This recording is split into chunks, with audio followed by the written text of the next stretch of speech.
Israeli-Palestinian Arab conflict. In order to discuss that history, we have to go back in time, like way, way back in time. First, this particular video is sponsored by our friends over at ExpressVPN. The Jewish homeland has always been the dream in Israel. Okay, to understand how tiny this slot of land is, you kind of have to look at this map. Okay, so this tiny area right here covers Israel and actually some other countries. Okay, the entire map, if you were to zoom out and take a look at the Arab world, what you would see is this enormous swath of the globe, and then you would see like this tiny pinprick about half the size of New Jersey, and that constitutes modern-day Israel. It's a very, very small plot of land, and if you were to look at this area, like the narrowest part of the land that's currently constituted, you'd be looking at about 9 miles wide right here. The Jewish history with regard to the land of Israel begins approximately 1300 BCE, before the birth of Christ. Moses leaves Egypt somewhere around 1300 BCE. There are various sort of attempts to date this. A little bit later in the century, Joshua enters the land, crosses the Jordan River, right? So the Jewish people go out here, they pass through the Red Sea, they end up wandering around in the desert, and then they enter the land of Canaan, right, which is this whole area. By about 1000 BCE, the kingdom of David is established. Jerusalem is the capital, right? This is the first that Jerusalem matters sort of in world history. Remember, still 1,000 years before Christ.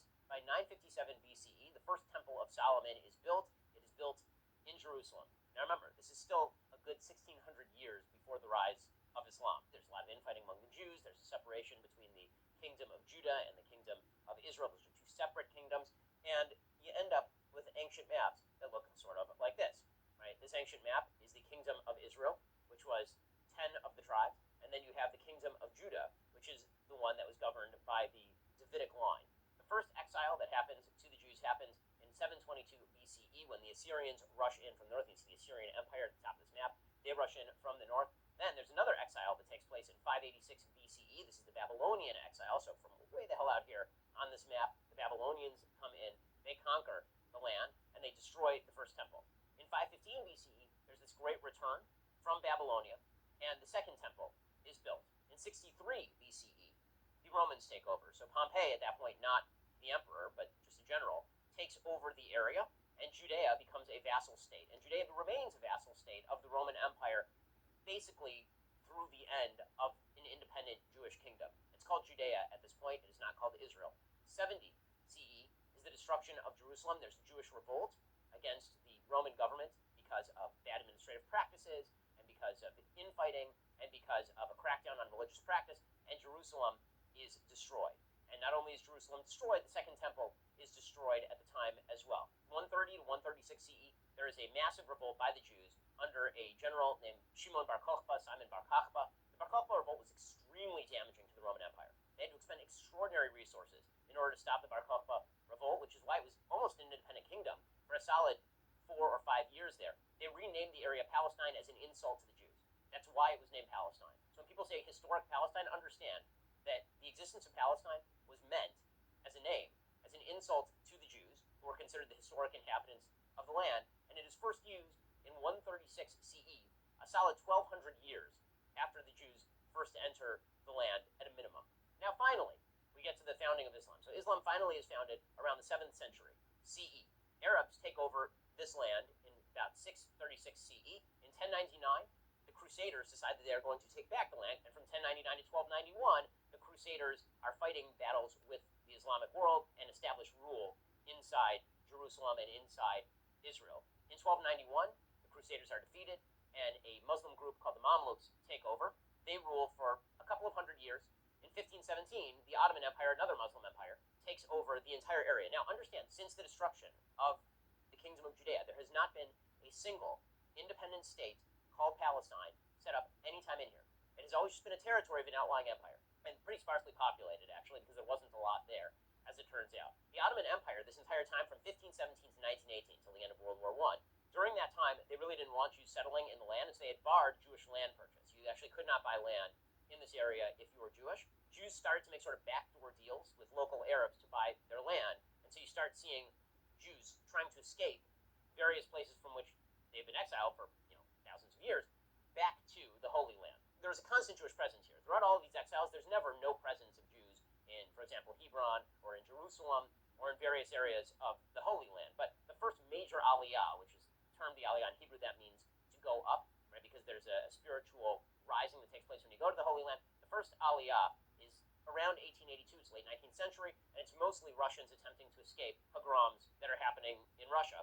By 1897, the Zionist movement begins, and this is the idea that there's going to be an independent Jewish state in Israel. It is launched by Theodor Herzl. He's the founder of the World Zionist Organization. He is not a particularly religious Jew. He launched this after the Dreyfus Affair. The Dreyfus Affair was this famous affair in France in which there was a member of the French army who was Jewish. He was falsely accused of spying for the Austro-Hungarian Empire. It unleashed this giant wave of anti-Semitism. He was basically condemned despite evidence because of the anti-Semitism, and Herzl decided, well, anti-Semitism is too strong a threat. The Jews need some homeland to call their own. In 1917, Britain declares the Balfour Declaration. This says there will be a Jewish homeland in the area of Israel. The amount of land that was promised to the Jews was actually not just what is labeled Israel, but also Jordan, which at this time was called Transjordan, which makes some sense in the sense that the Arab states around it were going to be Egypt, it was going to be Saudi Arabia, it was going to be Syria, it was going to be Lebanon. There are a bevy of Arab states that surround this entire region. In 1920, there are Arab pogroms against Jews in Jerusalem. So when people say that there was no conflict between Arabs and Jews until the creation of the state of Israel, that's just a lie. It's not true at all. There were major Arab pogroms against Jews in Jerusalem because Jews wanted to commit the great sin of praying at the Western Wall. This, of course, was not allowed. In 1922, this is post-World War I now, the British are given a mandate over the area of Palestine. They start walking back the promises of the Balfour Declaration. The Brits separate off Transjordan, and they call it Jordan, and they say that's going to go to the Arabs. In 1929, there's another major riot, another major anti-Jewish riot in Hebron. The British, in response to all of this violence and all of this rioting, they decide they're going to just continually attempt to appease the Arab population in British Mandate Palestine. So they begin restricting land transfers to Jews. In 1937, the Peel Commission suggests a partition plan with control by the British retained of Tel Aviv and Jaffa and Jerusalem. And there would be like a small sliver of land Israel would get, but it would be pretty divided. It'd be like this little land here, maybe a little bit up here, and then most of the Negev, which is basically just an empty desert. By this point, Jews have been moving to Palestine in increasing numbers because anti-Semitism in Europe is getting worse, but also because there's this nascent labor and Zionist movement, and they're really making the agricultural areas flourish again. Economic growth in this region at this time is because Jews were moving in and they were bringing their resources with them, they were bringing their know-how with them, and they were working the land, and this was driving more Arab immigration to the land also because economic activity always drives population movement. In 1939, under Arab pressure, the Brits restricted Jewish immigration to 75,000 Jews per year. The Jews are saying, listen, we have like millions of people who want to move here. And the Brits say, we're not doing that, 75,000 per year, because we have to get along with the Arab population. This is just before the Holocaust, obviously. And the Arabs reject this. The Arabs are very angry about this. They continue to launch low-level attacks on the British. They continue to attack Jewish populations. World War II breaks out. The Jews, including Jews who were heavily pushing the British to establish a Jewish state and to lift restrictions on Jewish immigration into British Mandate Palestine, they side with the Brits, right? They form their own divisions. They're trying to help the British. What they say is that we fight for Jewish immigration to Palestine as though there were no Germans, and we fight the Germans as if there were no British, right? That's the way the Jews see it in British Mandate Palestine. They're attempting to negotiate. The Arabs side with Hitler. During World War II, you have Hashmin al-Husseini.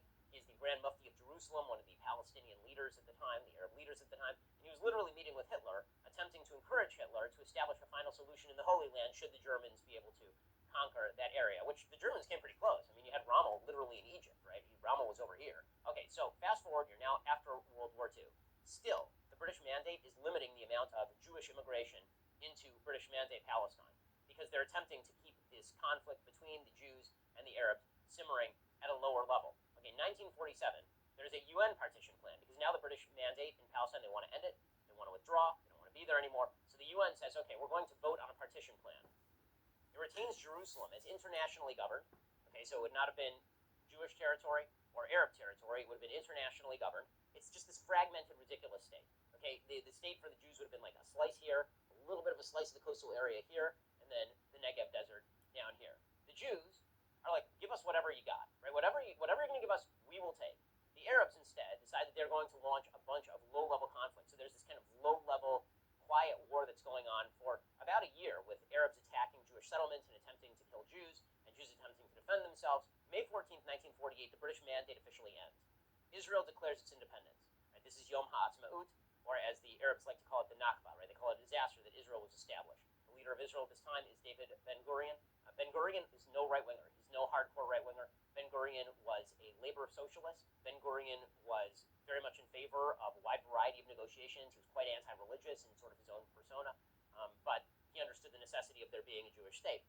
surrounding documents, they ask the Arabs to stay. If you read the Declaration of Independence of the State of Israel, they explicitly say, we want to be a state for all of our citizens. Yes, we're a Jewish state, but we want Arabs to stay. We want them to become citizens.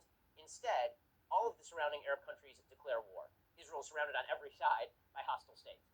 Every single side. Right? So you got Lebanon up north, you got Syria here, you got Jordan, you got Saudi Arabia, you got Egypt down here. And then there are a bunch of far-flung states that are also getting involved. Right? Morocco was part of the 1948 war. You have a bunch of states that have decided they are going to invade and they are going to destroy Israel. Like they're just going to strangle it in the crib. And they're openly saying this. And not only are they openly saying this, they're telling the Arabs who are living in the Jewish areas, get out and get out of the way so our armies can come in and we can wipe the state off the map. Well, that's not how it ends up.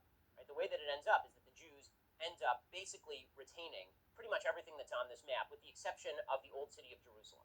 Right? So Jerusalem ends up basically split down the middle. Jerusalem is not controlled by the Jews at this point. The Temple Mount is still controlled by the Jordanians. The way that people speak about this particular period is as if there was a Palestinian state at this point.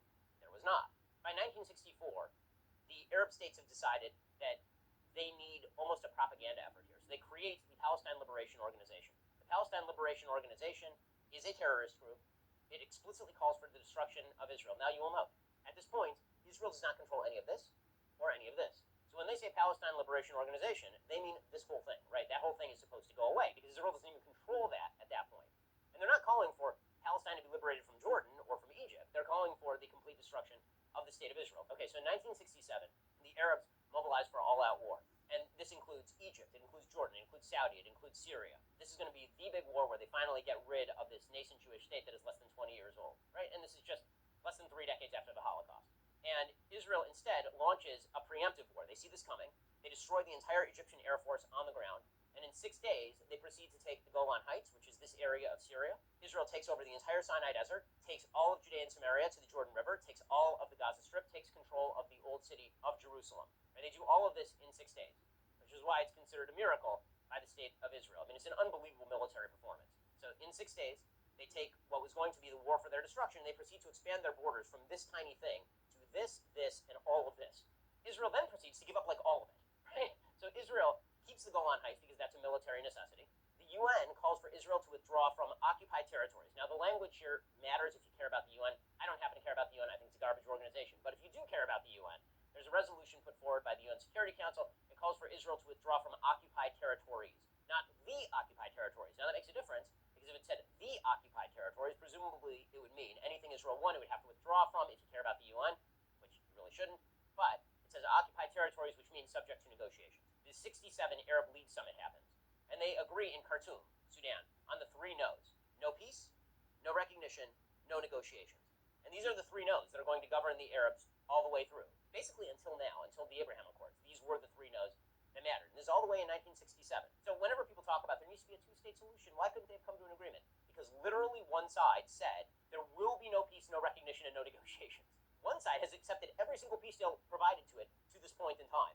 And one side has said we will not accept any peace deal, and yet somehow there's a moral equivalency between the 2 sides. Explain that one. Okay, 73, holiest day of the Jewish calendar, Yom Kippur. Everybody is fasting, everybody is praying, and a surprise attack is launched on the state of Israel. The prime minister is Golda Meir. She gets caught completely by surprise. They were warned, and they didn't take it seriously. Israel suffers extraordinary casualties in the 73 Yom Kippur War, and then once again maintains or expands its borders a little bit. 79, Camp David Accords. Finally, there's a breakthrough. Menachem Begin takes over as Prime Minister of Israel, a very right-wing Prime Minister. There were 2 major parties in Israel at this time, Likud and Labor. This is the first Likud Prime Minister. And one of the things that he does is he comes to a peace accord with Anwar Sadat, who is the nationalist leader of Egypt. And in those peace accords, Israel gives up the entire Sinai Desert. Israel gives up the entire thing to Egypt in return for basically a cold peace. Anwar Sadat is then assassinated. In 1982, the Jordanian monarchy is deeply afraid that the Palestine Liberation Organization is going to overthrow the monarchy.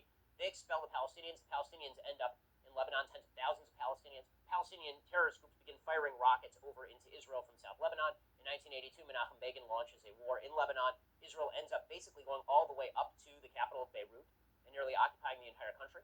And then they end up withdrawing under international pressure in what is considered sort of a disastrous war for the state of Israel. As always, whenever Israel withdraws from a territory, terrorist groups take over and then threaten Israel. This is the constant pattern. No matter, the only time this has not happened is with regard to withdrawal from the Sinai Desert. 1987, the Intifada breaks out. This is the Palestinians in the Judea and Samaria region.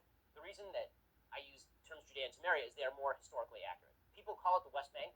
Why? Because Jordan occupied it, and this is the West Bank of the Jordan River. So the only reason that it's referred to as the West Bank, which is really historically anomalous, it's on the east side of Israel, but it's on the West Bank of the Jordan. That's a holdover from the time when the Jordanians occupied this entire area. Again, no one cares that Jordan occupied quote-unquote Palestinian land or that Egypt occupied quote-unquote Palestinian land.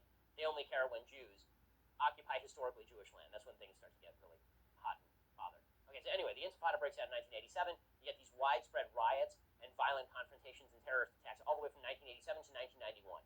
By this time, Yitzhak Rabin has taken over as Prime Minister of Israel, and pushed by George H.W. Bush, the government of the State of Israel starts negotiating with the Palestine Liberation Organization, which is a really weird shift considering that Yasser Arafat is a master terrorist responsible for tons of murders on his hand. He at this point has been expelled all the way to Tunis, right? He's not even in the picture. And Israel brings him out of retirement basically and says, why don't we negotiate with you? And maybe you can make all of this stop. So in 1993, they signed the Oslo Accords, and that is where you get Bill Clinton presiding over one of the least successful international negotiations in the history of international politics. The Oslo Accords have been a complete and utter failure. That ends with Yitzhak Rabin, who's this historic general who's been Prime Minister of Israel a couple of times by this point, shaking hands with a mass murdering terrorist, Yasser Arafat, and this was going to initiate a new period of health and accord, and there was going to be peace. All that the PLO had to do was acknowledge that Israel existed and had a right to exist, stop educating their children in terrorism, and cease the violence. They couldn't do any of those things, right? So none of that happened. Instead, there's an uptick in violence, pretty dramatic uptick in violence after the Oslo Accords. In 1998, Israel again attempts to make some sort of concessions to the Palestinians, this time under the first tenure of Prime Minister Benjamin Netanyahu. Israel does not want to govern these areas. Israel is not interested in governing millions of Palestinians in the Gaza Strip or in Judea and Samaria. The last thing they want to do is have their soldiers wandering around these dangerous areas or to preside over these areas. All they want, and all Israel has ever wanted, is to separate off from these particular areas and say, listen, you guys rule yourselves. Like, just stop bothering us, please. Okay, and you will see that this is the continued pattern. 2000, Israel engages in the Camp David negotiations. Bill Clinton is still president at this point, and the Prime Minister of Israel is now a guy named Ehud Barak. And Ehud Barak is a real dog. Ehud Barak wants to make as many concessions as humanly possible, right? This picture here, which is just an unbelievable picture, Bill Clinton and Ehud Barak trying to push Yasser Arafat into negotiating, right? They're all joking, they're all happy, and all this kind of crap. Ehud Barak offered everything. Ehud Barak offered complete control over the Temple Mount with just like a little bit of a recognition that Israel has a historic claim religiously to the Temple Mount. Arafat turned it down flat. He offered control over virtually all of Judea and Samaria. He offered control over the Gaza Strip, right? A Palestinian state, boom, done.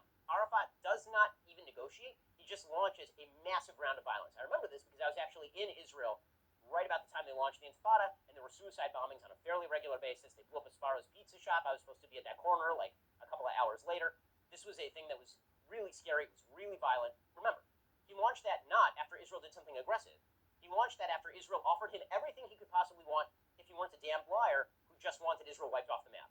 This, again, is the great lie, is that there is desire for a two-state solution from the Palestinian side. So far, there has been no evidence whatsoever that this is the case. In 2004, Arafat dies, and Mahmoud Abbas takes over. Mahmoud Abbas is himself a terror supporter. He wrote his entire doctoral dissertation on Holocaust denial and why it's correct.